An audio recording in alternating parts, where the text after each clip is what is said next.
ప్రత్యేకించి ఈ కార్తీక మాసాలలో మనం ఉదయం పూట నదీ స్నానాలు చేయమంటానికి కూడా ఉన్నటువంటి ఒక ప్రత్యేకత ఏమిటి అంటే, తెల్లవారుజామునే గనక మనం స్నానం గనక చేసేటప్పుడు భూమి నుంచి కార్తీక మాసంలో అయస్కాంత శక్తి నీటిలోకి ప్రవహిస్తూ ఉంటుందండి.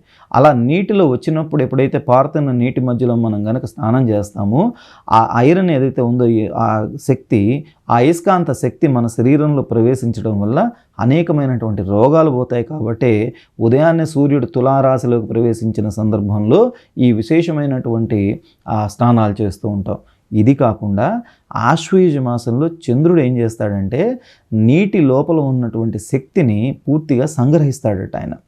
అలా సంగ్రహించినటువంటి శక్తిని కార్తీక మాసం నాడు రాత్రి వేళ దీపాలు పెడుతున్నటువంటి వారికి ఆ శక్తిని సంపూర్ణంగా అందిస్తాడట. అలా అందిస్తాడు కాబట్టి కార్తీక మాసంలో సాయంత్రం వేళ పెట్టినటువంటి దీపాల కారణం చేత మనం ఎక్కువ సమయాన్ని బయట గడుపుతూ ఉన్నప్పుడు ఆ శక్తి మన మీద ప్రభావితం అవడం వల్ల అనేకమైనటువంటి రుగ్మతలన్నీ కూడా పోయి ఆయురారోగ్య ఐశ్వర్యాలతో ధనకనక వస్తువాహనాలతో ఎప్పుడూ కూడా మనం చల్లగా ఉంటాం.